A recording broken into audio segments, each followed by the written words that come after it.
Literacy and inclusion is a key part of helping us address poverty. And so those are my two questions. Where are we on rebuild? And then in terms of our largest contracts, how are we making sure that Black and brown and women-owned businesses have a seat at the table? Council President, we're going to ask Aparna to come up and help us both on the rebuild and probably part of the secondary question as well. First, let me say thank you, President Johnson. I'm actually really glad to be here. I'm hoping that I can Good to see you. hoping that I can bring in some enhancement, some changes, thinking about our young people, safety, clean, green, for Parks and Recreation, make some changes along with the support of all City Council. So I am excited to be here. Thank you. Aparna is going to talk about rebuild because that's her baby. I just want to congratulate Aparna as well for being the Director of Capital Projects, former Deputy Commissioner of Capital Infrastructure for Parks and Recreation. Thank you, Susan.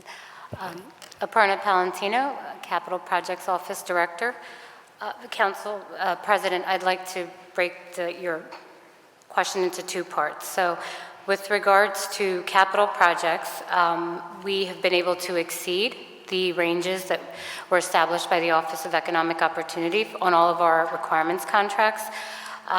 In addition, for rebuild, 56.6% of all of the committed dollars have been awarded to minority or women-owned businesses. One of the benefits of having a combined office in the future is that we'll be able to take the best parts of both programs and continue that work. Be able to find opportunities, whether they be smaller contracts, but broken up into more trades per project to offer opportunities to those smaller businesses to be able to get their foot into the door on city projects and grow those businesses to then become the prime contractors, large prime contractors on projects moving forward. When you talk about everything being housed under one system now in terms of capital projects, right? It's no secret that a lot of, particularly district members and at-large members that support a variety of different projects, recognize that there's been a bottleneck in terms of getting these projects actually done on time, definitely not under budget. Most of our projects are over budget, right? And the thought process early on was to separate the two entities. You have rebuild over here, capital projects over here.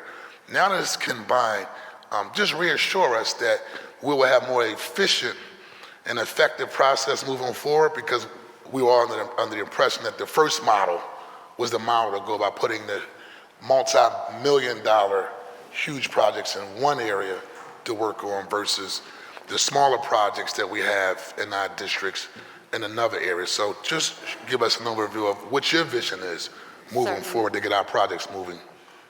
Thank you for your question, Council President. So the goal of the new Capital Projects Office is to make all of the capital projects more efficient as well as more cost effective. And in working with DPP and our analysis of projects over the last 8 years, certainly, we have found different contracting mechanisms that are helping us to do that. At Parks and Rec alone, we were able to complete about 54 projects at a value of $45 million in 1 year. So we have found ways, different contracting methods that continue to encourage participation, et cetera, to be able to complete projects more quickly. As I mentioned previously, it's breaking them down into further components, using cooperative contracts, other bidding mechanisms, being able to reach out to more businesses to participate in that. So we want to take that and utilize it across the board. We will continue in both for capital projects as well as rebuild, which will in the future just be part of the capital project portfolio, to work with council offices like we do currently on capital projects, so that you're able to better prioritize your investments across the systems and have a better sense of, project scope, project budgets. You'd have a direct involvement in development of all of that as well. So the goal is to partner closely with council members to be able to create more opportunity in partnerships for business participation, but as well as to control costs moving forward. Okay, and just my last one, I'll turn it over to my members. I want to go back, if you could just provide to the chair the numbers that you exceeded in terms of diversity and inclusion based upon the Office of Equal Opportunity. So we don't have to go over it, just provide it for the record. I also want to give a shout out to my good friend Frank Faby. So when you sing, tell him I said thank you. He's made my life a little, oh, he's here. Thank you, Frank, publicly for making my life a little easier. The last thing is, there's always been a major issue regarding workforce development in terms of how there's a pipeline for neighborhood people to really be a part of Parks and Rec. Like, you have to have a degree, you have to take the civil service test, and what I've seen is that a lot of the neighborhood people who have seasonal positions, right, but they live in the neighborhood and they adopt the rec center and probably spend half of their lives at that rec center, right? So it's a combination of me serving as a seasonal worker, but also as a volunteer because you just love the rec center and playground because it's in, or park because it's in your neighborhood. I remember there was an initiative where there was a pathway to be like a community engagement liaison as opposed to being an RS1. I guess that's the official one. You have to have a degree and so forth. Where are we with that initiative? How can we open it up so more people from the neighborhood, because I think one of the only gripes I do have is when you do have the people that's volunteering and doing the work, but they can't really be a part of having an actual job at that rec center. Then you send somebody else from a whole different neighborhood that don't know the nuances of the current neighborhood, and then there's sometimes it's just off if I just be up front. So if you can just elaborate on that particular initiative, and then I'll turn it over to my members. So we actually have a position, which is our recreation outreach worker. It was intentionally designed for those young people, those older adults as well, that may not have that degree, that have participated in recreation opportunities and facilities and hanging out growing up, but they can't pass the test because that's real, right? So we had that position put in place on purpose so we could hire people from the communities. Those positions are still there. Sometimes there are some challenges with passing some of our background because there's still a process, because we made sure that you didn't have to have a degree for this. We changed some of our processes intentionally so we could hire within the community. So we still have those positions available, and we are looking for people. Let me just put that out there. We actually have a job fair that's coming up. It's going to be at the Dell Music Center. We also have an opportunity to go and be a part of some other job fairs because we are pushing. We are trying to fill some of these positions. And we do have those positions because we want the community members that have been supporting Parks and Recreation for years and for decades to be the ones in there working because they know the community, they love the community, and they love our facilities. Well, thank you very much. Very, very near and dear to me from a job opportunity for individuals who live inside our neighborhoods that want to be a part of Parks and Rec. And so I'm going to turn it over to my members. Just want to give a shout out to Cindy Bass, who's the vice chair of Parks and Rec. When it comes to diversity and inclusion, she held up the hearing in the bill a couple years ago when we first started Rebuild and said, this bill does not move if it's not diverse and inclusive. I don't want a handshake, I want to have it in writing. And so we are going in the right direction, Cindy, so I just want to give you flowers publicly as we make sure that Philadelphia is diverse and inclusive as we move the city of Philadelphia forward. At this point, I want to acknowledge the current chair of Parks and Recreation, Councilmember Anthony Phillips. Thank you, Council President Johnson. And also, I want to thank my co-partner, Cindy Bass, the vice chair, for all her years of service as chair. And I'm looking forward to seeing what we're going to be doing together as a team to take Parks and Rec to another level. Welcome, Commissioner Slawson. I'm excited that you're here. And we want to begin to roll up our sleeves and do the work of the Lord for our city. The first question, I just have a couple of questions for Parks and Rec. If I get time, I'll get to the Office of Children and Family and then the library. I am greatly concerned about, I just want this on the record, about public safety and cleanliness in our parks. Over the past several months, we've had public safety incidents happen in parks. We've also had a number of shore dumping happen in our parks as well. And there's been a large request from residents to have park rangers in parks to help with public safety for our young people and our seniors, even during the day and for the dumping during the night.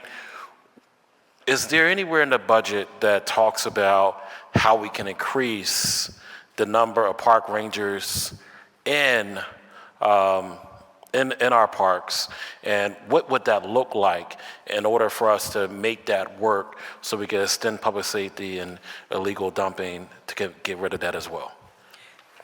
So I think the park rangers are key to what we do, but when we're talking about public safety, when we're talking about short dumping, it's more than just park rangers. It is a coordinated effort with the streets department, with sanitation, as well as the Philadelphia Police Department, because we need enforcement. We just had last week an incident where we had major short dumping in West Fairmont Park. Someone must have demolished a house or a few homes, and they dropped it right in West Fairmont Park. And this is where the collaboration comes in. I reached out to Director Williams and Commissioner Jacobs Shipman. I texted them pretty late at night. By the next morning, the short dumping was clear. And so there has to be some type of, one, we need to educate our communities, because we're talking about clean, green, and safe. We need to be on the media. We need to show people that we're doing everything we possibly can to make sure this city is clean, but we need your help. We need you to identify these people that are short dumping. We need you to give us a license tag. But we also need to show that we're out there cleaning it up as soon as they're dumping it. So that's part of what needs to happen. We need to work collaboratively like we're doing, Streets Department, Sanitation, Parks and Recreation. And let me just say that the short dumping, we have staff that we get up the short dumping as well. This particular time, the Streets Department assisted us.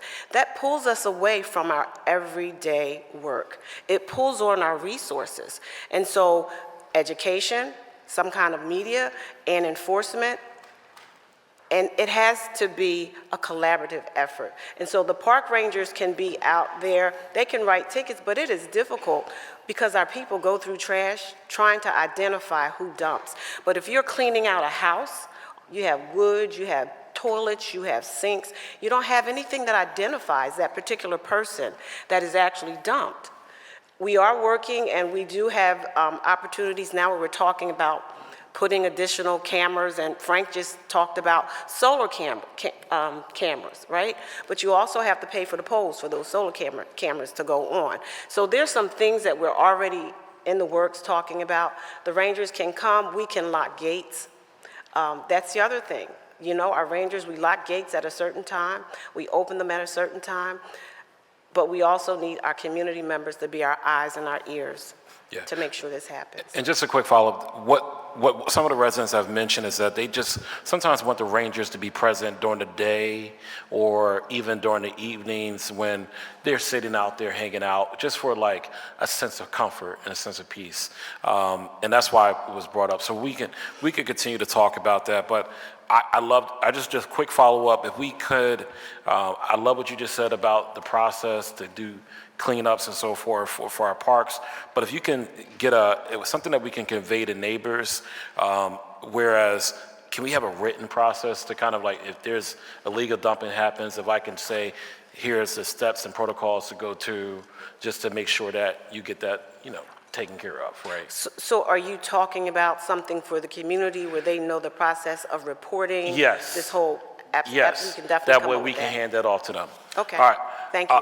Commissioner Slawson, given your experience spearheading significant renovations at the historic Dow Music Center, which you did a great job at, how can City Council collaborate with you to facilitate major renovations for our recreation centers? We talked about It's funding. Yeah. It's really about, so we get our funding, you get funding. It's about us coming up, going out together, looking at your district, me going with you, and us saying, okay, here's a priority list. This is a facility that we're going to pour money into right away. So I think we just need to work together to go out to your districts, and let's identify where you want your funding to go, how you want to start changing your district. Yeah, one last question, Council President, just one last one. In regard to major innovations at recreation centers, could you elaborate on ways in which private investors can contribute to the progress of those renovations, and in what ways should the city work with them, also given your experience with Snyder Hockey? Aparna's actually going to take that. Okay, thank you. Councilmember Phillips, so we currently, as you know, we're significantly under-resourced for the level of capital investment required at parks and recreation centers. So we have a number of projects annually that we work with nonprofit partners, for-profit businesses. We solicit every opportunity we can to bring in private investment in a number of ways, and to be able to do more with less, essentially. So we always welcome that. If, for council members, if you're aware of businesses, for-profit or nonprofit, that are interested in partnering with us, we do that on a regular basis. We have standard contracts in place that help to facilitate that. Annually, I would say, off the top of my head, we probably at least have 10 to 15 projects a year where we're partnering with, the Sixers, the Phillies, nonprofits like Make the World Better, et cetera. So we welcome that investment. Can I add something to that? Vanessa just reminded me. So when I was back here in my other life, I had the Flyers reach out to me. So those ice rinks that we have throughout the system, that was a phone call that I received, that we worked hard to get the ice rinks. And so there are opportunities. We just have to be willing to work through all the nuances of the city to make these public-private partnerships work. Thank you. Thank you, Council President. Thank you. And I also recognize in going through the data, there's not an increase this year for Parks and Recreation. Could you elaborate as to why there's not a funding increase, not on the capital side, on the operational side? I'm actually going to ask Deputy Commissioner Washington to come up and respond to that. We are flat, but it's for good reason. Yeah, I want to hear why we're flat. Because we cleaner, greener, safer economic opportunity for everybody. And I think during the pandemic, we really utilized Parks and Rec like 24 hours a day. From a programming standpoint, to keep our young people occupied. And so when I saw a flat, I'm just want to get an idea of why not the investment. Good afternoon. Marissa Washington, Deputy Commissioner for Parks and Recreation. So we do have a slight increase to our budget this year. So we added $255,000 for CEO to help us clean some of our parks. We also received over the last couple of years a lot of money from council, and we're still trying to spend down those funds. A lot of that is based on the vacancies that we have, having the same issues that everyone else has been having. So we're still trying to fill those positions, but we did have a small increase, and we also have some funds that have been fronted in FY24 that we're going to use for activities in FY25. So you're not seeing the full picture in this budget. So I think we will be fine with the budget that we have for FY25 and being able to provide the services that we need as long as we can fill our positions. Awesome. The chair recognizes Councilwoman Jamie Gauthier. Thank you, Council President. I want to stay on this line of questioning. I want to better understand, what this budget tells us about our capital investment strategy in our parks and recreation centers. So Philadelphia spends $50 per capita on our parks and recreation department. This is less than half of the national spending, which is $98 per capita. For comparison, Pittsburgh spends $89 per capita on Parks and Rec, and Baltimore spends $125 per capita on their Parks and Rec facilities. Philadelphia's underinvestment in capital projects means that there's a lot of deferred maintenance that is needed for Parks and Rec facilities. In fact, as much as we all love rebuild, I would argue that rebuild was hundreds of millions of dollars for deferred maintenance as a result of our budgeting decisions over the years. So what is the administration doing to do more proactive maintenance work so that 20 years from now, we don't need a rebuild because we're taking care of our assets? I believe the first step was putting capital under Aparna, having everything run so there is a streamline, there's a focus, and things are not all over the place. Having someone to manage and work with City Council specifically, that's number one.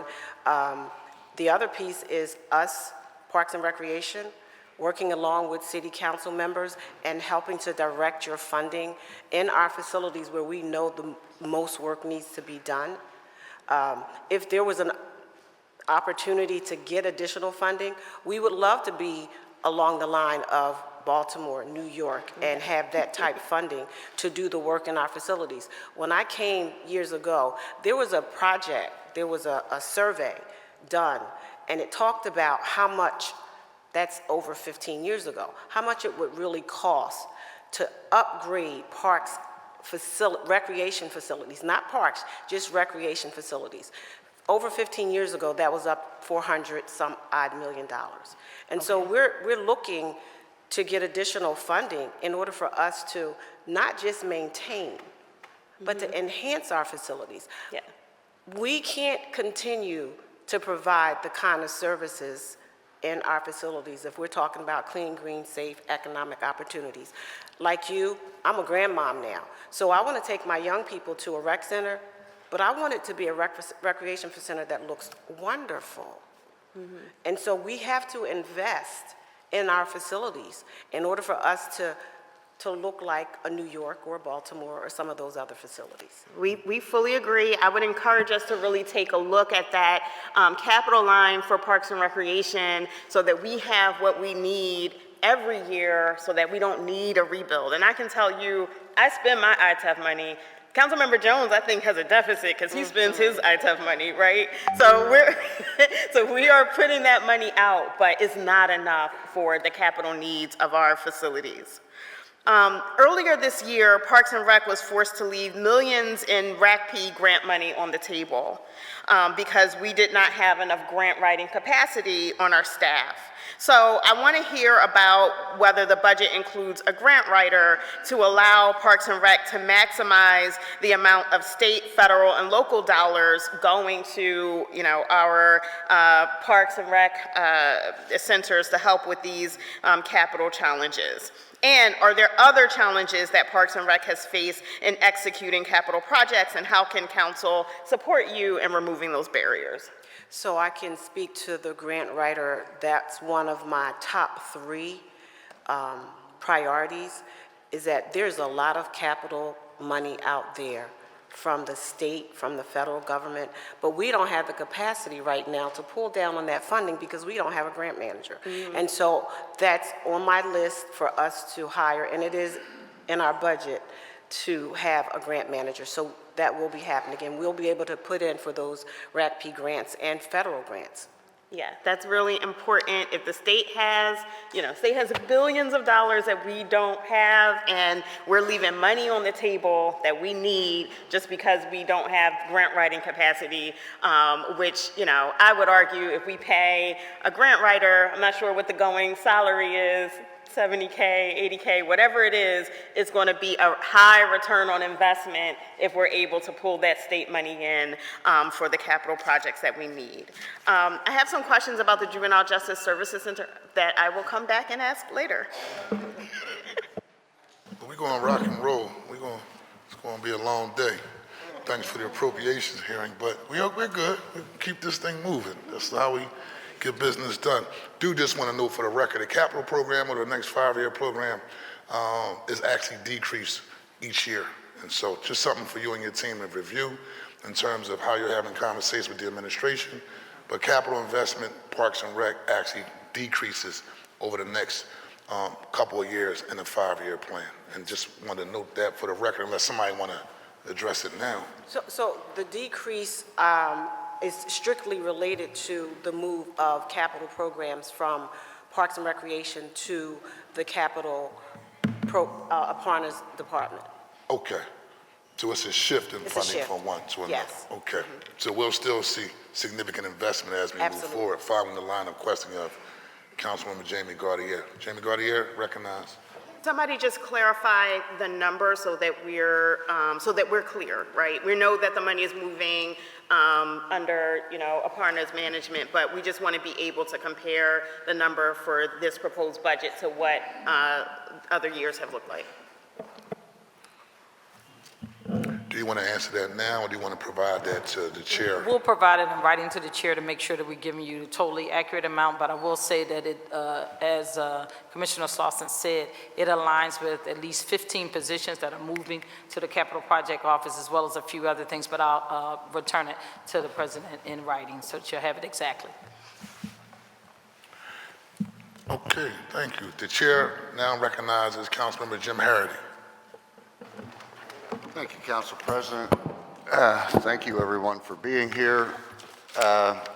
Council President actually asked a couple of the questions I was going to ask, so I don't have to worry about that. We had one of the special interest groups, and I'm slipping on which one it was, come in requesting 250 more pre-K seats. If there were more seats, would we have the children to fill those seats? I'm going to ask Sean to come back up, but I will say to you, it's a little bit complicated. Certainly, we would have the children to fill the seats in a sense, because we don't have as many pre-K seats as we have children in the city, and I would never be disingenuous and sit here and tell you that. However, it's more complicated because you also have to have the teachers and the staff and the providers to be able to provide the program and the space for those children to go. And so that's some of what I was talking about when we're trying to make sure we maintain that quality and that we drill down in building that workforce and supporting the workforce so that you have requisite places for those kids to go. Sean can elaborate a little more, but I do know that there are places where there are some wait lists. There are places where some classrooms had to close because you didn't have the teachers and the teacher's assistants or the employees that you needed. So it's not quite as simple as we put in 250 seats and we get you 250 kids immediately. You have to have the qualified providers and staff to be able to accommodate that. That's beautiful. You actually answered a couple of my follow-up questions right in there. So the STAR 3 and 4 providers with full wait lists, right? We currently have that going on now, right? Yes, Councilmember, we do have STAR 3 and 4 high-quality locations that do have wait lists. That's part of our job as administration, is to make sure that we reallocate seats accordingly to make sure that children and families are receiving the quality care that they can across our city. And we know that different neighborhoods have different needs and different quality. And I'd also say different types of communities that are being served. We have 12% of our children are English learners, so we want to make sure that we're providing the services that they need. Okay. And will the city be promoting and advertising the pre-K again still? Absolutely. We will be promoting it in different avenues and exploring different media, everywhere from social media to print to radio, anywhere we can. We actually will be promoting it, yes. Okay, I thank you for that. I mean, I get it that, the shortage of employees is hitting everybody. But I also think that, when we can, we need to build this up more. There's a lot of kids in Philadelphia that may be on the cusp of qualifying, and I think that this program's too important to the children of Philadelphia for us to settle. So, thank you. Thank you. Chair recognizes Councilmember Kathy Gilmore Richardson. Thank you. Thank you so much, Mr. President. Moms get the job done. Had to take a call about my son. So at any rate, I wanted to thank you all so much for this testimony this afternoon and for all the work that you all have done. I truly appreciate the PHL pre-K services and particularly the summer program.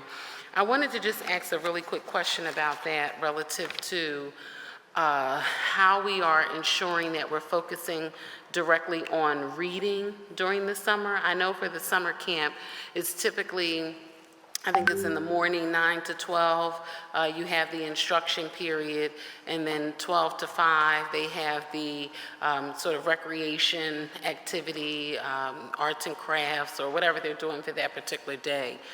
But I do believe that we need additional instruction relative to reading focus, reading-based instruction. And so could you just talk about the morning portion of the summer camp, the 9 to 12? 9 to 12. So just, Christine Piven, Chief of Prevention. So the morning program for summer achievers is actually managed by the school district. So it's their teachers coming in with their early literacy curriculum, their math curriculum, and the OST providers are there all day to assist with transitions and to assist in other ways. So I can get you more information, but I think the school district will be best equipped to answer specifically all of the activities, but that's under their purview. Okay, because that's one issue that I think we hear about very often relative to the summer slide and our young people, but also ensuring that they are on par with their reading skills. And you know, K through 3, you are learning to read, and beyond that, you're reading to learn. And so I ask that not as just as a member of council, but as a parent, as someone who has children who have participated in these programs. I know and understand it very, very well. And I also say that because I'm going to go out and put them in a special reading program just for this summer to try to get their reading on par. The kids need help with reading. And so I don't know how you all can work with the district to align or realign the curriculum, but these young people are those who, they're the COVID children. When they went to pre-K and kindergarten and first grade, it was COVID. And so now they're catching up and they're playing catch up. And all of our kids in the city are playing catch up because the kids out in the burbs, they went back to school. All the private schools in the burbs, they went back to school. But our kids are the ones that have to catch up. And so my request is if we could, if you all in your team and your department could work with the school district to realign that curriculum, to really focus on reading for our young people. If you look at the scores, they're not on reading level at all. So I guess I just want to re-emphasize for the summer achievers, that is part of the focus. So why we have the morning in the partnership with the school district. Again, it's the teachers, the school district teachers that will be teaching those sessions. They will focus on early literacy and math, so using the school district curriculum. And I would add that across the board with our OST providers, we, within their contracts and in the work, we are aligned with the school district around early literacy, so that is also baked into the OST providers year-round, not just summer as well. Sure, I just wanted to put emphasis there, but I appreciate the work and everything that you all are doing, but we gotta get our kids on reading level because they're matriculating up and through to middle school and high school, and we're hearing from even, I know Councilmember Gauthier had a hearing, and employers, you know, seeking employees for life science positions, and they're saying our young people just aren't on par, and so I just wanted to put a special emphasis there. Really quickly, I know I had already mentioned this and defer always to my district council member, Councilmember Jones on this one, but I have to put this on the record for Winfield, that the John C. Anderson Culture Center is closed, and I'm just going to say that. Any response there? Because we have no recreation center in Winfield at all.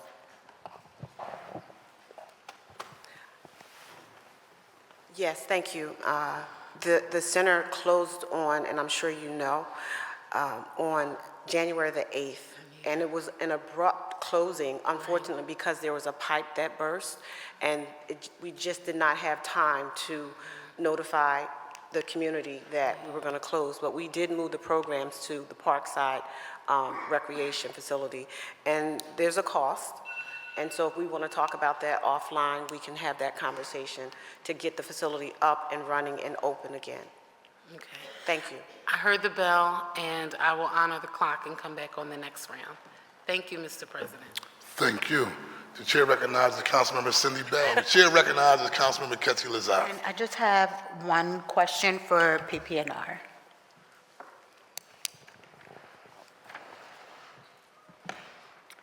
Before my question, I just want to say thank you to Commissioner Slawson for always making herself available since she arrived, that she's been available to respond to questions that I have, and I'm grateful for that. I know that sometimes I can be really frustrated, and you've been able to kind of calm me down. I'm also grateful for your staff. They have been very willing to tour my facilities. I've expressed concern and frustration, a lot of frustration as it relates to how clean the rec centers should be and could be. And as we work with the administration in our cleaning and greening initiatives, and as we encourage young people to use our rec centers, they should be spaces that are at least clean, at minimum clean. And I have to say that some of my centers are disgusting. I just want to be very honest with you. I want to know what we can do to better improve the cleanliness of our recreation centers if we are going to start encouraging our young people to use them. We don't have to, I'm just going to say that rec centers should be clean, especially if we have full-time maintenance people there, and especially if during the summer months we have additional SMAs to support them. What can we do? I don't think that we should be spending extra money to do deep cleaning, but a lot of my centers, and I don't know about other centers, but a lot of my centers really deserve a deep cleaning and then maintenance by those who are hired to maintain it. Thank you for that, those statements and the question. So I want to say for some time, our facilities in certain neighborhoods, especially communities of color, resources and high quality programming has not existed. So what we're going to do is we're going to align our staffing model to better serve those distressed communities by focusing on neighborhood-based data. We're going to have some strategies and some goals, and I've actually had this conversation with my deputies already because I've been to some facilities and I have issues with the way they look. And so I echo your concerns, and we are putting together a plan we do need to deep clean, but it shouldn't have to be a deep clean. It should be an everyday clean. So you don't have to get to a point where you are deep cleaning. So we are working on a strategy with our operations, with our programs department to start cleaning each one of our districts. And you're right, we have staff. They're in our facilities from 7 until 3. I can't sit here and give you an excuse. I'm not going to try to. But what I will say is that we're working on how to bring our facilities up to par, where not only will, the staff be happy, because it's not just about our kids. We have staff members that are working in those facilities that we're concerned about as well. And so we want the community so what we say to our community speaks volumes on how our facilities look. So what are we saying? If you come into a facility and you're sitting here and you're saying, they're deplorable. So it's our responsibility to step up and make the changes. And so what I can say to you, it's already in motion for us to make the changes, and thank you for bringing it up. I appreciate that, and I look forward to touring the district with you. when I toured the district with your team, the goal was to evaluate each facility and figure out what the priorities were. How do we make the spaces better and more welcoming for young people? But I also had the opportunity to talk to some of our community young folks in certain centers. And a lot of what I heard was that, yes, the rec center's there, but there's not programs that interest them. So what are we doing to communicate and engage with young people, to talk to them about what they want to see? What activities would make them want to come to the center? How are we changing how we do outreach to them now? So I think that there should be two things going on in rec facilities. I think there should be some consistent programming, because there's no measurement if there's nothing consistent going on. So I believe there should be some consistency. We should be able to say, this is going on at these facilities all the time, this day, this time of week. But I also think that every facility is unique. There are going to be places that want to do e-gaming. There are going to be places that want to do, and I'm just making it up in my head, sewing. And so we should be able to have those opportunities, those specialty opportunities for different communities, because all of our communities are different. So it's okay not to have sewing in the Northeast, but to have it in North Philadelphia. It's okay to have e-gaming in West Philadelphia, but not in South Philadelphia. And so we should have those opportunities. And I'm going to say, one of the things that I did some time ago, because when I came in 2008, Martin Luther King Rec Center, there was nothing going on there. And they said, well, the community's just not interested. There's nothing that they want to do. Not so. I put the right staff person there. We cleaned that place up. And we had listening sessions. I went to these sessions. I listened to the kids and I listened to the parents. Within a matter of months, that place was overflowing with young people and parents. So we need to have some listening sessions. We need to hear, and we're not going to like what we hear at all the time, but it's a part of building up the programming and making sure that we're giving the community what they need, but also doing what we need to do to provide programming. So we're going to be addressing those issues. I'd like to also, my last comment, I'd like to also offer the need to hire from within the community. If you're hiring from the community, people will be vested, right? So they're going to maintain and take care of it as well. Thank you, Council President. Thank you. You're welcome. Thank you. The chair recognizes Councilmember Rue Landau. Thank you very much, Council President, and thank you for answering already some of my questions. I appreciate that. I wanted to know about the Mayor's Office of Education. I'm going to focus right now on Parks and Rec and libraries, I think, and then come back to DHS later, second round. But for Parks and Rec, Commissioner Slawson, nice to have you back, and it was great to hear about the leadership that you're providing for the rec centers in Philadelphia, focusing on each one of them in each neighborhood. And I'm hearing this collectively from all of you, because as we know, this is really just a matter of equity, right? We want to make sure that all of our libraries and rec centers, no matter what neighborhood you're in, are clean and beautiful and well-funded and thriving and absolutely responsive to the community that they're in. So I love the concept of getting the input from the community.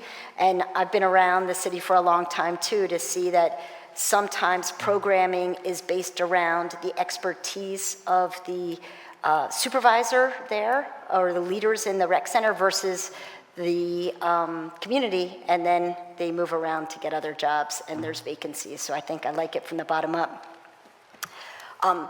I am very set on making Philadelphia the most teen-friendly city in America, and I would like to know what you are doing to focus more on teen programming, especially when the teens aren't into sports. And I think this is probably a libraries question too. I have a couple of questions here, but we really got to engage them more, and would love to know what you're doing. And so Councilwoman, you know we've known each other a long time, and I have that same interest, which I know you know, older youth is sort of my thing. We are really trying to focus on that. That goes to some of the e-gaming stuff that Councilman Thomas was talking about, but also last year for the first time, and we will continue. We do programming at Eakins Oval during the summer, but we have dedicated Thursday nights to being teen nights. We'll be coming to all of you with some advertisements to help get out to our networks, because last summer was the first time, so you can imagine it was a little slow start, but we bring in a DJ. We bring in someone who's known in the communities that these kids, you know, the kind of music they listen to be able to, they come out, they dance, we bring in food trucks, we pay for the food for them. It's just supposed to be a safe space for them to gather, because you know at different times across the city, we have been challenged with kids just popping up with a party somewhere and it gets out of hand. This way it's a party that has a little bit more supervision, so to speak, for them on Thursday night, so we'll continue to do that. That's an example of just trying to think out of the box. We know we have to go back and do some real rethinking about how we attract our kids and how we get to them. I think that's what Councilwoman Lozada was saying, about how do we get to them with what they like, what kind of programming do they really want to be there, and that's what the commissioner was saying about talking to them. So do plan to do a lot more work around getting youth voice and youth input into what is it that they really want, and also partnering with some community groups. We did have a night or two at that teen night last summer that we partnered with another community group or two who have a great relationship with kids. We had one who did some work particularly with sort of our higher risk kids who were able to come out and bring other things that they knew would attract them or that they would like. And so we're also exploring that again for this summer and moving forward. That is great news. Thank you so much. Have you had any thought about my dream, which is to get an app, or not a website, but an app for all of the programming, to put it all in one place? And this isn't just to say where your rec center is or where the library, what the hours are, or where your library is. It is literally to tell you, hey, tonight's the dance party. Tomorrow the pools are open from this time to this time. Adult swim is only this time. People should not have to go to the rec center or the library to find that information out. An app would be great. You would know at any point at any time. And so the answer to your question, have I thought of that? No. Well, congratulations, you have now. all I can do is tell the truth here. But Vanessa said they have, I haven't. But I mean, of course it makes sense. We live in a technological age where everyone's on their phone. And so that is something we could definitely look into and start actually having conversations with our team and talking with the young people. What does this look like? Talking with our leaders, what does it look like? So that's definitely something that we can do. I also wanted to share something else that we're doing in addition to some of what Vanessa just shared. We are providing, you know, last summer was great. Let me just say we have some wonderful leaders and people that work in these facilities. You really dedicate your life when you're working in a rec facility. They work 1 to 9.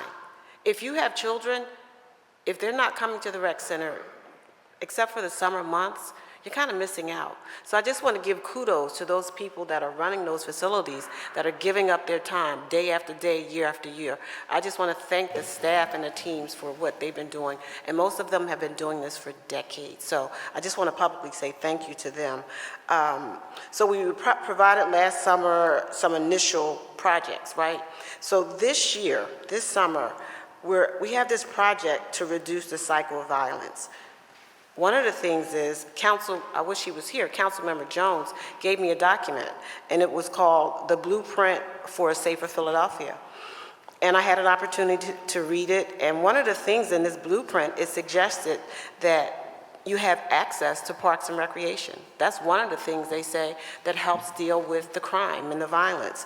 It's paramount to prevention, intervention, and solution. The document also provided other thoughts, and what I'm happy to say is Parks and Recreation covered every one of those thoughts that he had in there. One of them being this summer, we're going to do this project to reduce the cycle of violence. The mission is to reduce the violence by empowering our youth through sports, mentorship, and conflict resolution training. Our kids need to know how to deal with conflict. Yes. They need to know how to argue. I want to push, I'm putting it out here, I want to push to have more boxing in our facilities. When I grew up, I fought. And so if I could fight, I don't need to pick up a gun, right? So let's teach our boys how to fight. I hear you, okay. I'm just saying. I don't know if y'all caught that, but I understand. Let's teach our young men. Let's get them back in our facilities. Put the guns down, pick Let's up the put the gloves. guns down and pick up the gloves. That's what I believe. And so the project will also incorporate trauma-informed practices by providing a safe and supportive environment for our young people. We have a template that will assist groups. You know, we see, our mayor talked about seeing young people outside collecting money to purchase equipment. We're going to provide fees for coaching. We're going to provide opportunities for them to run their programs, including games and music and dance.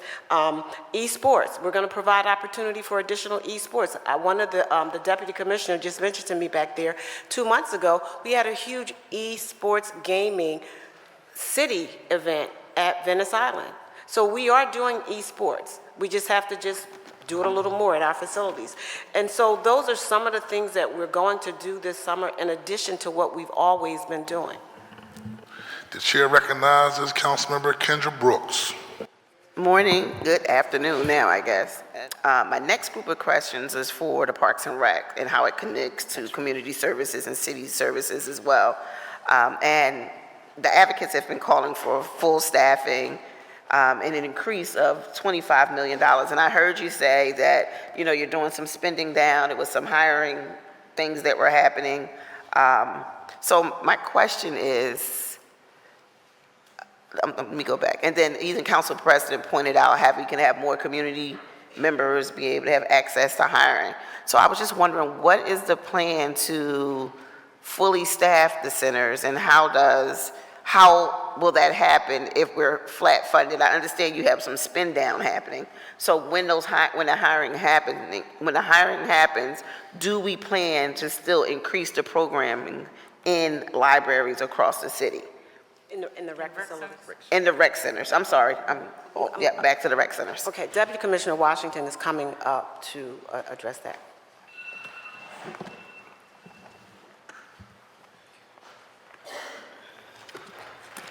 Good afternoon, Deputy Commissioner Washington, Parks and Recreation. Excuse me, Councilwoman, could you repeat the question again as far as with the positions? Yeah, so how do we plan on ensuring that the staffs are fully, the Parks and Recreation Centers are fully staffed even after the spin down happens? I remember so my question changed because of the spin down part, I get that. Mm-hmm. So once we hire to position, what does it mean to continue programming? If we were able to, because I know it's a hiring fair, someone mentioned. Yes, so we're having a job fair, but also, so the bulk of our vacancies are in civil service positions. So of course, you know, we go to a list. One of the things that we found out with our rec leader trainees, even with all of the changes we've made to the scope of the job, kind of decreasing the requirements during the height of the pandemic, we're just not getting a lot of names on the list. In 2020, before 2020, 2019, we probably averaged about 60 to 70 rec leader trainees on the list. The last two lists, even with changing them, we're averaging around 35. And we don't exhaust the list. So, you know, we're going to continue to re-announce until we can get our full complement of recreation leader trainees, outreach workers, and all those positions. I will say, I think it was mentioned earlier with someone else, that it's a lengthy process. It can take a few months to kind of, you know, anywhere from 4 to 6 months to fill those positions. We also utilize our seasonal workers to help us with the programming. So we're focused on making sure we can put the appropriate programming in, and you know, we're going to continue to focus on that and using all the positions we have, from our outreach workers to all of our recreation leaders, from our 1s, 2s, and 3s, and our seasonal workers. We hire about 2,000 seasonal workers throughout the year. At least half of those positions are in our programs division. And can I just added to that, you know, I know there are I don't know what you guys call them, the ones who don't necessarily have to go through the civil service employment to work. So those would be our seasonal The workers. seasonal workers that run in programming. You know, I just want to make sure that every recreation center, to Councilmember Lozada's point, is not just clean, but is active programming going on in every recreation center throughout the city. And just in conversation with various folks at rec centers across the city, I've heard both extremes, that there are programs that are supposed to be running that aren't running, and someone is there connecting money for after-school program is not happening.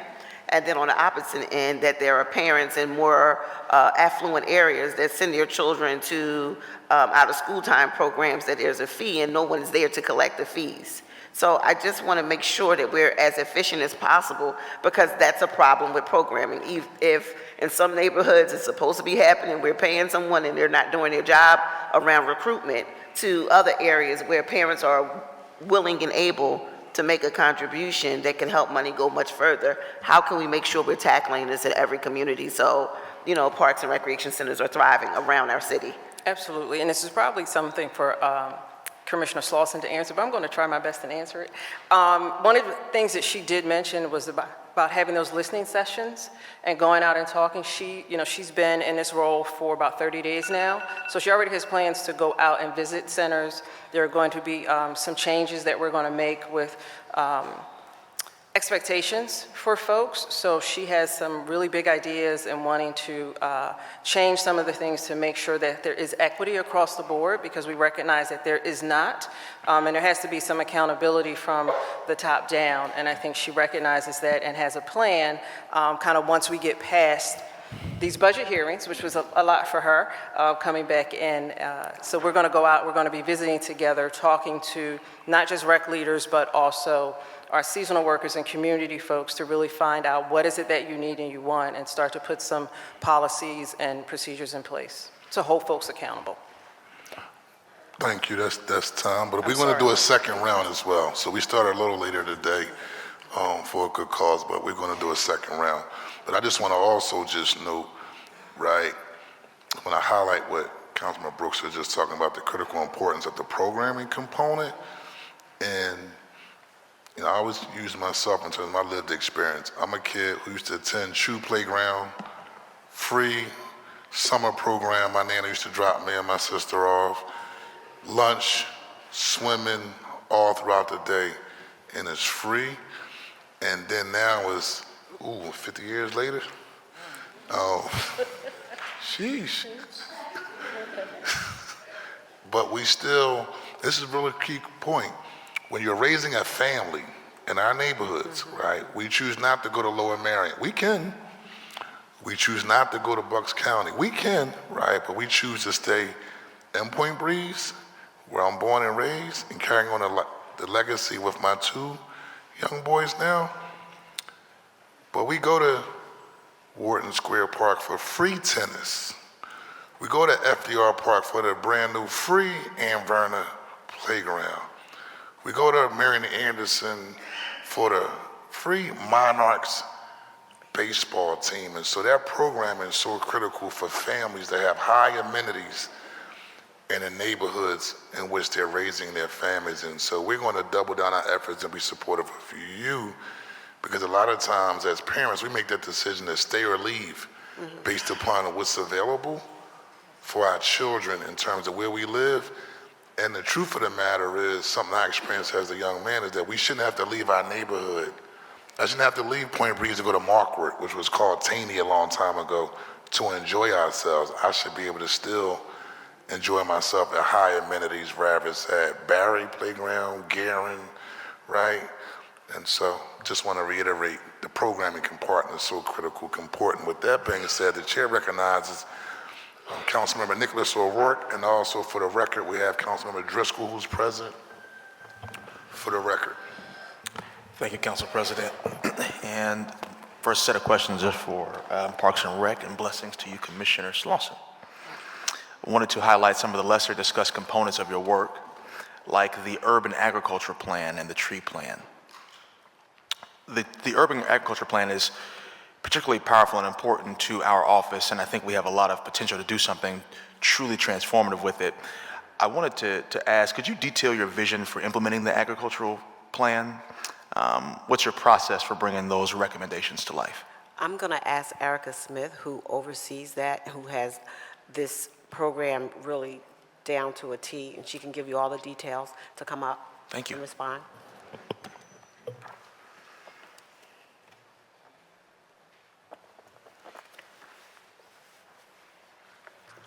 Hello, Erica Smith Fichman, City Forester, Philadelphia Parks and Recreation. I was the project lead for the Philly Tree Plan. You mentioned the Ag Plan as well. My colleague Ash Richards is probably best to answer those questions. But in terms of the Philly Tree Plan, we've made some really great progress in the last year. We have hired our first city forester, which is me. Congratulations. Thank you very much. Which is one of the things that we wanted to do to increase coordination amongst the city and between the city and residents. We have brought together the coalition of groups that we worked with to create the plan to successfully fundraise for implementation, and we received $12 million from the Forest Service last fall for implementing the Philly Tree Plan over the next 5 years. And with that, one of the things we're doing is creating a coalition that will formalize implementation of the plan. It will streamline the communications about what we are doing, fundraising for implementation, and coordinate all activities towards implementation. We have worked with Councilmember Gilmore Richardson on improving the zoning code, and a lot of wonderful things have happened with that in the last year since it was approved. We have partnered with the Commerce Department to plant over 250 new trees along commercial corridors with taking care of business ambassadors, and those ambassadors are being paid to do training to care for those trees and paid to care for those trees for 2 years after implementation, after they've been planted, So that's an example of coordination between the city, working with the community members who are living in those communities to care for trees, which is another big focus of the plan. And we have also successfully increased our tree maintenance here at the city. We know because of all of the outreach we did to create the plan that maintenance of our existing trees is a crucial trust-building activity we need to do so that we can bring more people on to plant trees on their properties. Trees can represent a burden to people with known and unknown costs, and so we want to address that directly. And there are a couple of other programs that we're excited to be implementing with partners within the city and with stakeholders to address hazardous trees on private property and caring for newly planted trees as well as mature trees. So there are a lot of amazing partners who are working together on implementing the Philly Tree Plan. I can name them, but it would probably take a really long time. Pennsylvania Horticultural Society and Fairmount Park Conservancy are incredible partners. The school district has been amazing. PowerCorps and the Sustainable Business Network of Greater Philadelphia, and hundreds of community-based organizations that we are hoping to provide some of that Forest Service money to. There's over $1 million in that budget that will be going directly to community-based organizations to implement community forestry projects in their neighborhoods. Thank you for that. My time is up, obviously, so. Sorry. You want to slide real quick before I call on the last person for this round, sir? Because I wanted to. Not slide, let me be more formal. Yeah. One last comment before I turn it over to Judge Young? For sure. I thank you for the tree plan. Commendations for sure. The next question I really had was around the urban ag plans in particular.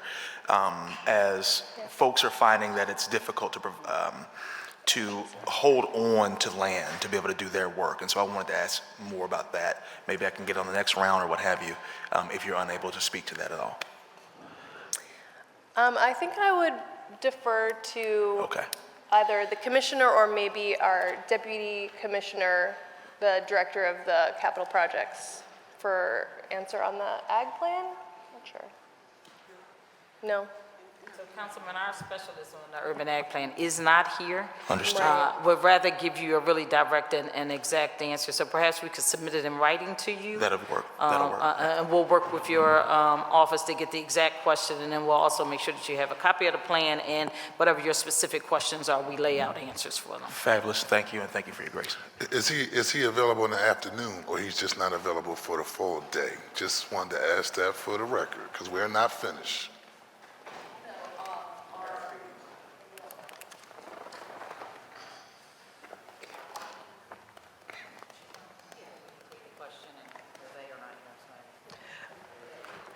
Council President and council member, she's not here, and I don't want to give you any inaccurate information. So if we could just get your question, and we'll get the answer back to you, like Vanessa said, if that's okay. Okay, that's cool. I think the question was, she's not here, or she's not available at all today, correct? She's not here. She could be available. She's not here. Okay, if she could be available for our second round of questioning, that would be great. If not, just submit the information to the member. I will check and see if she's in the office, and I will let you know, and we'll get her over here. She's Thank you available. very much. Thank you very much, Commissioner Austin. At this time, the chair recognizes the chair of Parks and Recreation, and also the chair of Children's and Youth Committees, Councilmember Anthony Phillips. Thank you, Council Floor is President yours. Kenyatta Johnson. I'm interested in receiving the following sometime in the near future or soon. Our Councilwoman Jamie Gauthier mentioned something that I think was really important, is that there's levels of capital investment in recreation centers across the nation. And compared to the city of Philadelphia, we're not doing a great job with capital investments when it comes to recreation centers. So what I think would be really helpful for us is to get a infrastructure plan from our recreation centers and also our parks to let us know how much funding it would take for us to do a massive capital campaign to renovate all of our centers within a time frame that is appropriate. And right now, even with the $152 million that is currently being allocated to Parks and what is suggested as being allocated from the administration to Parks and Rec, we don't know where that's going and how that's going to go, right? I think transparency with the public is important because we hear all the time how important that is. So how we're going to be, what are ways that we're going to make sure that we have a very strong capital programs that can, recommendations from the department? Oh, that's a statement. Well, hold on.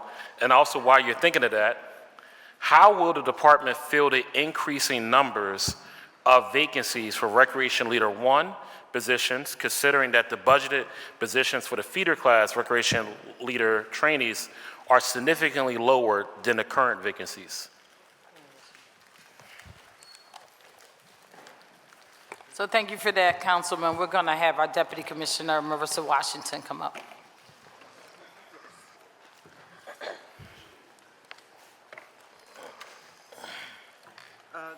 Good afternoon, Councilman. So the Recreation Leader Trainee and the Recreation Leader 1, they are really the same position. So when you look at the budgeted positions, you should put them together because a Rec Leader Trainee after 12 months automatically promotes up to a 1. With that being said, we do have a significant number of vacancies. Right now, we are going through the interview process for Rec Leader Trainees. Fingers crossed, we have 23 people that we interviewed. Hopefully, they will accept the position and all pass the onboarding. So we'll have 23 folks starting. But with that, we will still have roughly probably about 40 vacancies in the trainee. So we will re-announce again to see if we can get new candidates on the list. It's something we're probably doing every year. And how are you making these positions attractive for the individuals that have vacant positions? So one of the things that we've done probably over the last 4 or 5 years, so we have opened up the qualifications. So at one point, there were a certain type of degrees that were accepted. We've opened it up now where we are accepting more degrees. Also, if folks have a certain amount of experience, especially in our recreation facilities, that helps to give them credit. We also have done a lot of recruiting with the support of the Office of Human Resources, reaching out to local universities and colleges to promote our positions. The chair recognizes Councilwoman Kendra Brooks. All righty, so these questions are for Parks and Rec, this group set. So summer's coming up, and we know that our youth need activities, and one of those is public pools, which I'm a strong advocate for. So of the 60 pools that were open last summer, how many were open for the entirety summer? And how many pools does the city own, and why are only 60 set to be open at some point in time this summer? And of those pools, how many of them are accessible? And is that in every district? I know that's a loaded question, and it's a repeat. And I know you have only been here, you're new to these questions, but if you could help, that would be helpful. Thank you, Councilmember Kendra Brooks. Susan Slawson. So all 60 of our pools will be open this summer. The 60 pools that are open are Parks and Rec's pools. The pools that are not open are under some type of construction, either with rebuild or a maintenance challenge. Okay. So there are 5 of our pools are actually pools that we use for training. I actually have that information written down, but I know it, so. Okay. And so are you concerned about the pools that are closed? Yeah, you just said 5 of them are closed for some level of maintenance. I was just wondering why they weren't rebuild. Some of them are rebuild, some of them are maintenance. And then the other, are there wheelchair accessible lifts at a pool in every district? I asked this a few years ago, and I know some were broke or they needed to be repaired. Where are we closer to having a wheelchair accessible pool in every councilmanic district? I'm going to let someone else answer that because I don't know. I do know that for years we have been working on trying to ensure that each one of our pools, not just in each council district, but each one of our pools were to be handicap accessible. So, and I'm asking because I know it has been a struggle in the past, and then with the closing of Carousel House, this was something that was said was going to happen long term. And before you got here, I just wondered what's the status of us having accessible pools in every councilmanic district, at least if every pool not being accessible. Yeah, I'm gonna let someone answer that. Bill? Okay. Oh, cool. Good afternoon, everyone. Bill Salvatore, Deputy Commissioner of Programming at Parks and Rec. Thank you for the question. So we have 36 accessible pools right now. Of those 36 that we can get wheelchairs up to, 14 have pool lifts. We're working with our Director of Inclusion, Gwen Valade, every year to identify funding to add pool lifts to the other pools. So within those 14, is there one in every council district? I'll have to get back to you on that. I'm not quite sure. Okay. Thank you so much. I'm sorry. I'm just told behind me we do have one in each council district. Okay. Thank you. That's helpful. Wait, just for clarification, you said there is one in every council? One in every council district, yes. And is that a capital investment requirement? No, it is not. Okay, just wanted to see how do we ramp up making sure there are more pools accessible? So that wouldn't come out of the capital budget? It would not. Okay, all right, just wanted to know that for the record. I have more. Can I finish out these Brooks, questions? go ahead. Okay. So, thank you so much for sharing the information about the utilization of outdoor pools, but I'm very interested in indoor pools as well. Because I know with the indoor pools that's where you can do your lifeguard training during the winter. And every year my council colleagues and I hear about the shortage of lifeguards. And we realize that you can't train up lifeguards in like a small period of time before the pool's open. So we need to make sure we have access to more indoor pools. So I was wondering what type of lifeguard pipeline programs are in place to ensure that we are recruiting and training lifeguards from our neighborhoods and schools to ensure that we have proper staffing. And another part is that, because in my community, there are 2 indoor pools. One is Marcus Foster and one is Pickett, and they both have potential to be used during winter months for youth recreation and training. And I was wondering, how is Parks and Rec working with the School District of Philadelphia to open these pools, and what does that relationship look like between the district and Parks and Rec? So we currently have one indoor pool that we're using with the school district, that's up at Lincoln. We also have partnerships with Friends Central, St. Joe's Prep, and some local YMCAs to do lifeguard training. We started as early as January this year with lifeguard training. And as far as recruitment goes, we've been to a number of recruitment events, both locally at community centers, rec centers, as well as hosted district-wide recruitment events, where we actually invite previous lifeguards or previous seasonal employees to invite a friend to get a job this summer. And then also we go to recruitment events at schools and colleges, universities as well. As far as your question around your local indoor pools, both Marcus Foster and Pickett are offline from the school district. I think they need some capital investment, but that's more of a school district question than it would be for us. Well, we have done the tour of Marcus Foster and Pickett with the School District of Philadelphia, and part of the conversation is that they're in conversation with Parks and Rec. So I'm just trying to figure out what's the status of the conversation in order for us to begin moving forward on that process. So I can look into and set up a meeting with the facilities, with the School District of Philadelphia, and see where we are, and see if there's some type of a partnership. If it's a funding issue, if it's a staffing issue, I can follow up and get you that information. Okay. And Councilwoman, I just wanted to add one thing, going back to one of the questions that you asked was, how do you establish that lifeguard pipeline? And part of the ways that you establish that is the free swim lessons that we're trying to give across the board. I'm sure you notice as well as I do, swimming wasn't necessarily taught in all of our communities growing up. And so when we are hunting for lifeguards, we often have a difficult time getting lifeguards, particularly out of the vulnerable communities that we serve or the communities of color. And so part of that offering those swim lessons is to build that up differently, to start much earlier, teaching young people how to swim and all of that. And then in the future, it will be less difficult, because we have some kids that would like to do it, but they don't have the fundamental swimming basics that they need to be taught. And that's kind of why I was kind of asking about these central pools. I know that I live in North Philadelphia. There isn't access to an indoor pool that's free and open to everyone. I think the Kroc Center has a pool, but that's a paid program. And Lincoln University is very far. And at one time, Pickett had a huge swim program for the community. And the pool is no longer available. And we had to keep in mind that Rhodes had an amazing swim team that produced Olympians that are no longer open or we have access to. And we need to create, in order to create that pipeline, we need to give children the ability to swim year round.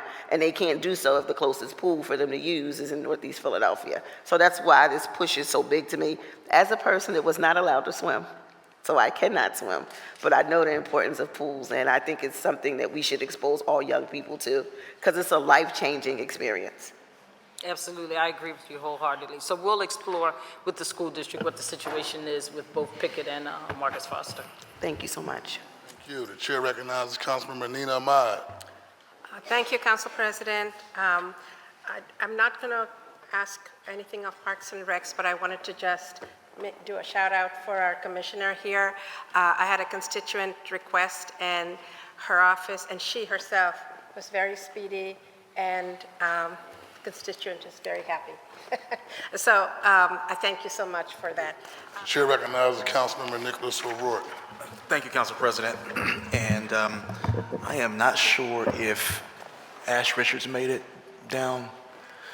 She did not make it down, Councilman, and I profusely apologize. We will contact your office. They'll set up a meeting where we can actually bring Ash and go over all of your questions. Anything you need submitted, we can do that as well.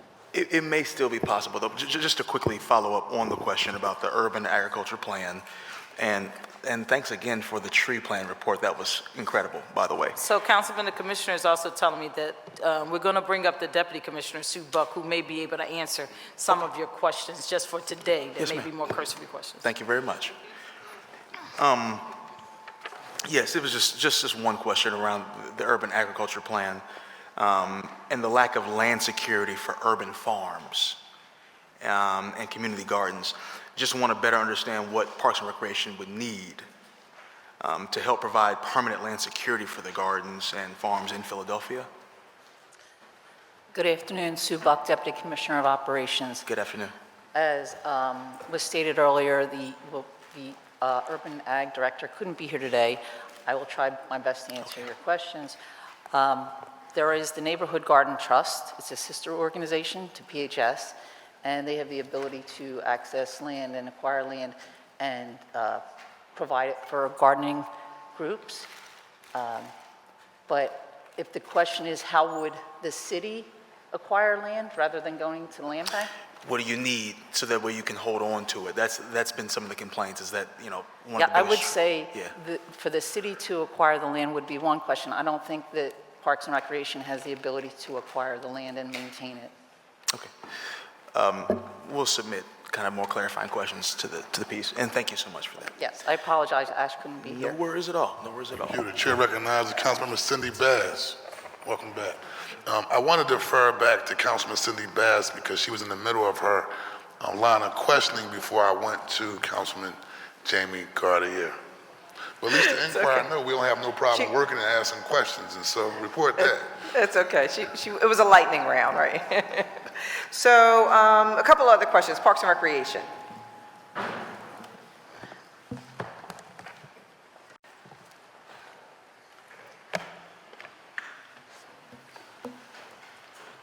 Good afternoon again. Good afternoon, Susan Slawson. Good afternoon. So a couple questions. So in 2013, we initiated a camera program for all parks and recreation centers, or for all recreation centers and playgrounds in the city of Philadelphia. And, and it was scheduled to take, I think, like 3 years or something like that. It was, somewhat delayed, and by the time, I think most of them got done. It was supposed to be done, I think, in 2017 or so. And then, in 2017, it wasn't complete, and then I think closer to 2019, and then we hit the pandemic. Can you give me an idea, is everything done now? Do all of our centers, are they equipped with the camera equipment that was supposed to be provided? We have 1,972 cameras that we have in place currently. There are 12 facilities that are in design. We have about 36 that still need to have cameras placed. So we've done an amazing job. I want to say it was about 300 less a year ago. So within a year, we've done. So we're almost there. We're almost there. Okay. And I remember when we started, I think we had something like 50 cameras throughout the entire Parks and Recreation system. So kudos to you all. You did a great job in making this happen. And I know we did our first camera announcement when we alerted the public over at Marion Anderson in the second council district with the council president. So that was, when we first kicked it off there, and since then you all have just been going nonstop. It's times like this, Councilmember Bass, that your push makes a difference. And so now here we are, these many years later, our system is almost completely outfitted with the cameras. So we've got how many left to go, you said? Well, 36 left. 36 centers. So now 12 are in design. Oh, no, 36 cameras. 36 centers. 36 centers. Oh, right now 1,972. Cameras are in place. Cameras are in place. Okay. Okay, very good. Another question, back when, under previous Commissioner DeBerardinis, we asked for, actually this body passed a bill that required annual reports of crime on Philadelphia Parks and Recreation property. And, every year I ask, are we getting that report anytime soon?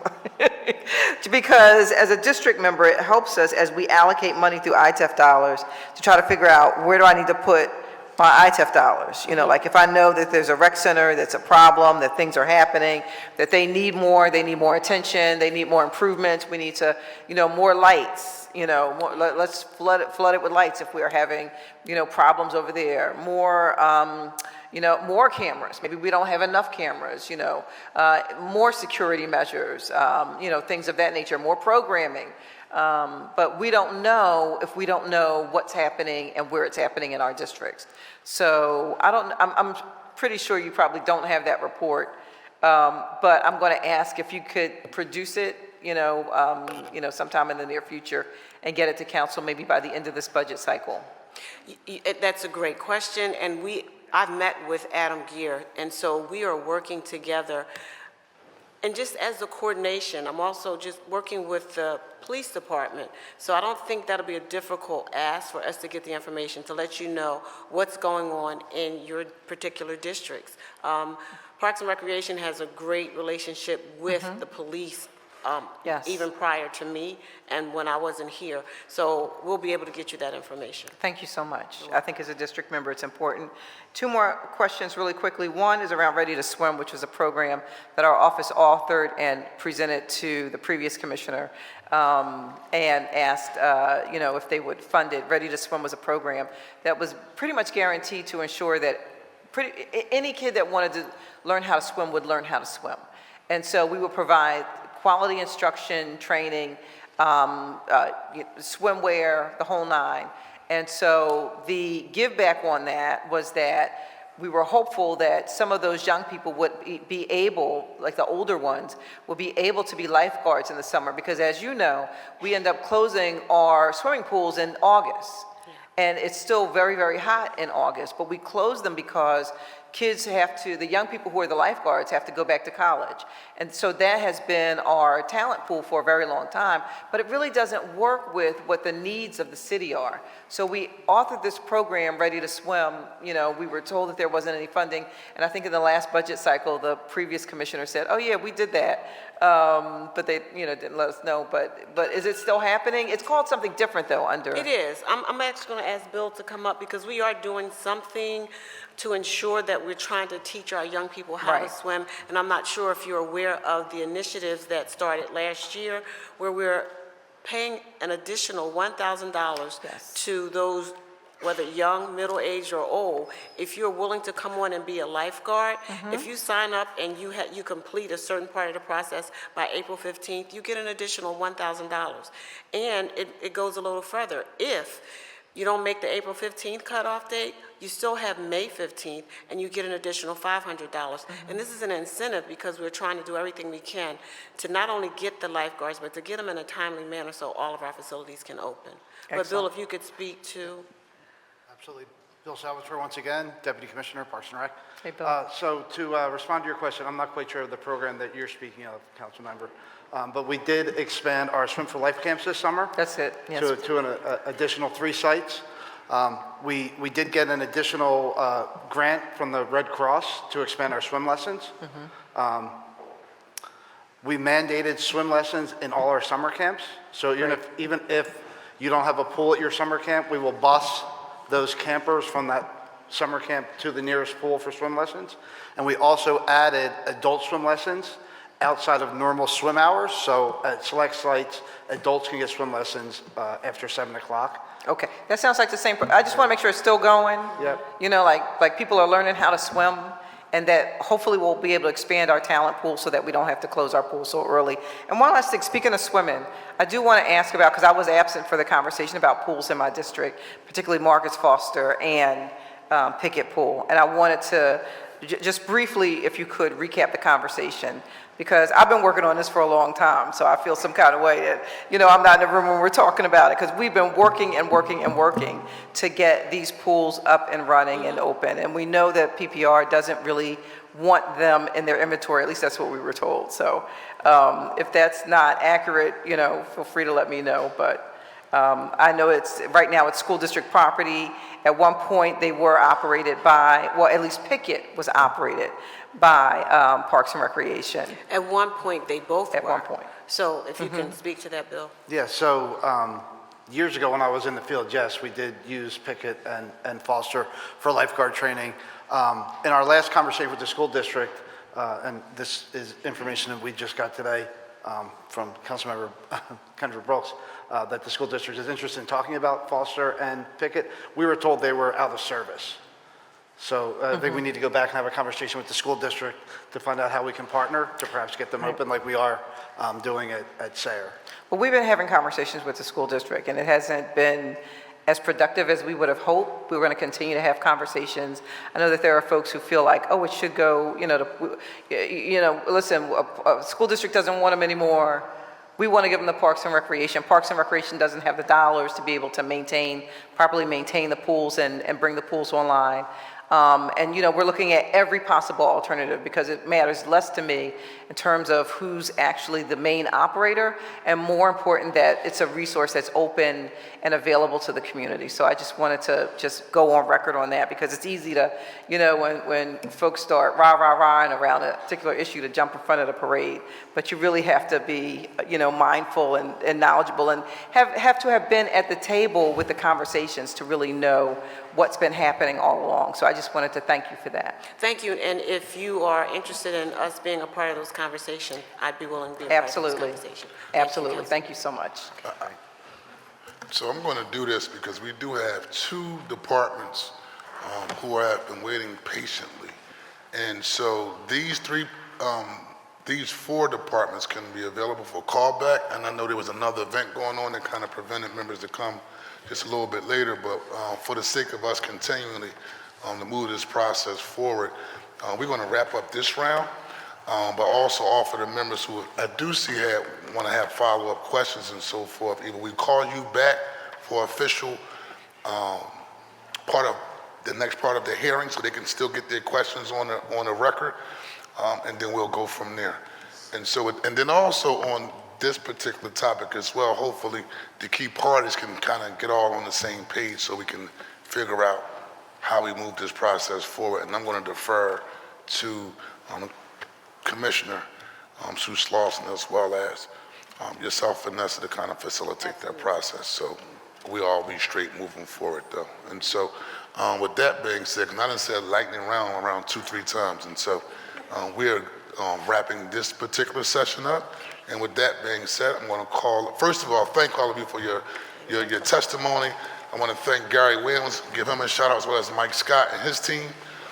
With that being said, we're going to ask for Mural Arts and the Commerce Department to please come on up.